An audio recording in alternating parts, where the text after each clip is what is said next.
आदरणीय पुरुषोत्तम रूपाला जी, मेरे मित्र डॉक्टर मुरुगन, हमारे नए सचिव डॉक्टर लिखी, तमिलनाडु सरकार के मंत्री अनिता जी, असम सरकार में मंत्री परिमल जी, मेघालय के एनिमल हस्बेंड्री और फिशरी मिनिस्टर मेरे मित्र हक साहब, सिक्किम से लोकनाथ शर्मा जी, नागालैंड से जमीर साहब, गुजरात से राघव भाई पटेल जी, गोवा के फिशरी मिनिस्टर नीलकांत जी, पौंडीचेरी से लक्ष्मी नारायण जी,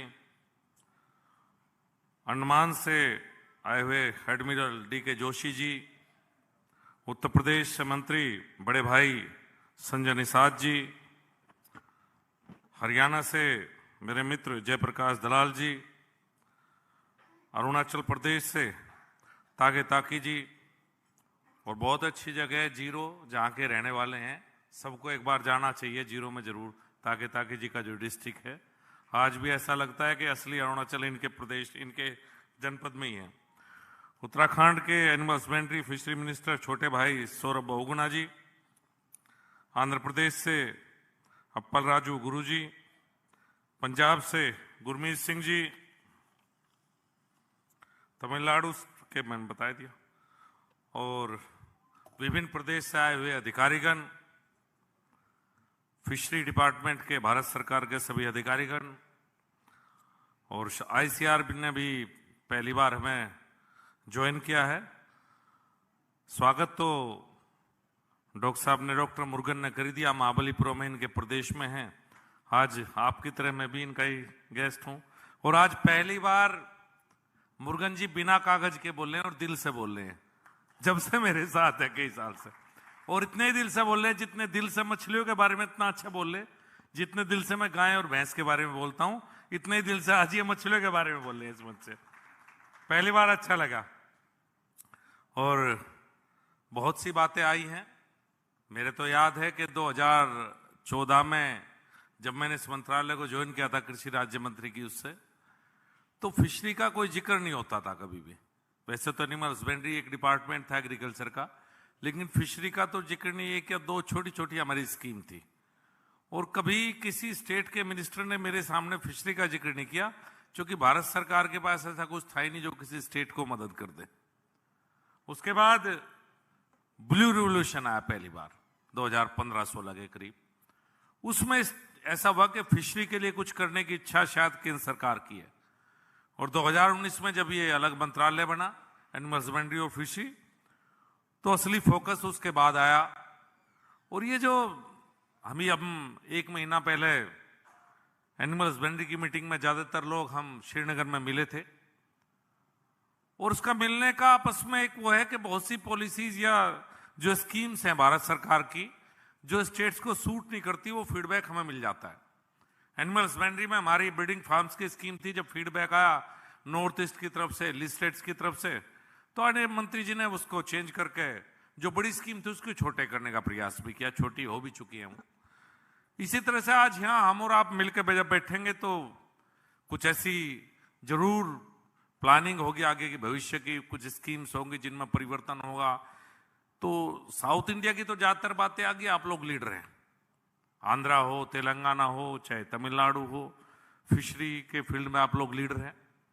लेकिन साउथ इंडिया में धीरे धीरे अब हम आगे बढ़ रहे हैं। साउथ इंडिया में अगर आप देखें, श्रिम्प फार्मिंग का किसी को कभी सोच नहीं था। शुरुआत भी शायद हरियाणा में 2013-14 के करीब हुई थी, जब रोहतक में शायद सेंटर खुला था। डॉक्टर जेना ज्यादा बताएंगे इसके बारे में। लेकिन आज हरियाणा हो, पंजाब का पार्ट हो, राजस्थान का चूरू जनपद हो, और थोड़ा बहुत प्रयास मथुरा में, हमारे उत्तर प्रदेश में भी शुरुआत हुई है मथुरा में। ये नया हब है, यहां तो हम पीक पर पहुंच चुके हैं श्रिम्प फार्मिंग में, चाहे आंध्रा हो, तेलंगाना, तमिलनाडु, इनमें सब में हैचरीज भी सब यहाँ हैं। लेकिन शुरुआत उधर भी हुई है। अभी शायद ये 2-3 स्टेट का प्रोडक्शन अभी तो मात्र शायद 10-11 हजार टन ही होगा जहां तक मुझे लगता है। लेकिन इसमें भी कितना बड़ा नुकसान वहां के किसान का है। जो 11,000 टन वहां पैदा कर रहा है पंजाब, हरियाणा और पश्चिम उत्तर प्रदेश, राजस्थान, उसके रेट यहां से 100 रुपए कम है। और अगर इस रेट को आप रुपए में कन्वर्ट करेंगे तो एक साल में करीब 125 करोड़ का नुकसान वहां के किसान का है। क्योंकि कोई प्रोसेसिंग की यूनिट अभी तक वहां पे नहीं है, ना कोई छोटे छोटे फार्मर हैं। और दलाल साहब तो हमेशा इसके बारे में चिंतित रहते हैं कि भाई मेरे किसान का क्या होगा, बीच में बड़ी समस्या है बिक्री की। तो धीरे धीरे हम हमारा फोकस कम से कम श्रिम्प फार्मिंग पे उधर भी लेके जाना पड़ेगा। इसी तरह से दूसरा है केज कल्चर। कितनी डैम्स हैं, उत्तराखंड हो, उत्तर प्रदेश हो, वो हिस्सा है, और मध्य प्रदेश में काफी बड़ी मात्रा में डैम है। लेकिन दो चीजें जो मेरे मन में है कि जिसपे नॉर्थ इंडिया में फोकस होना चाहिए फिशरी के फील्ड में, वो है केज कल्चर और श्रिम्प फार्मिंग। श्रिम्प फार्मिंग में तो लोग आ जाएंगे अपने आप। हमारे यहाँ का फार्मर, चाहे फिश फार्मर हो, बड़ा अग्रेसिव है, लेकिन उसे फैसिलिटीज देना, सुविधाएं देना हमारा काम है। अभी मैं आईसीआर से भी निवेदन करूंगा, आपका एक छोटा सा सेंटर रोहतक में जरूर था, वहां भी जो थे, जो फैसिलिटीज थी, जो साइंटिस्ट थे, शायद अब वो नहीं रहे। उनका काफी बड़ा योगदान है। तो कहीं ना कहीं अगर आईसीआर भी उस तरफ, अब मैं पिछले दिनों केज कल्चर की बात कर रहा था, तो मेरे यहाँ एक बैराज है बिजनौर और मुजफ्फरनगर के बीच में। मुझे पूरे नॉर्थ इंडिया में कोई ये बताने वाला नहीं मिला केज कल्चर होगा कैसे। क्योंकि सारे इंस्टीट्यूट, सब चीज साउथ इंडिया में, तो एक वहां के लिए भी कुछ धीरे धीरे शिफ्ट हमें करना पड़ेगा कि जिससे कम से कम कोई किसी किसान को कोई सलाह लेनी तो सलाह दी जा सके। तो आने वाला समय वहां केज कल्चर में और श्रिम्प फार्मिंग में तो नॉर्थ इंडिया में विशेष रूप से मैं देखता हूं अपार संभावनाएं हैं और नई नई टेक्नोलॉजी आ रही है। पहले आरएएस, बायोफ्लोक, सीवीड कल्चर, ये ऐसी ऐसी चीजें कि नई टेक्नोलॉजी के साथ जो प्रधानमंत्री मत्स्य संपदा योजना, उनमें हमने नई टेक्नोलॉजी के साथ शुरुआत की है।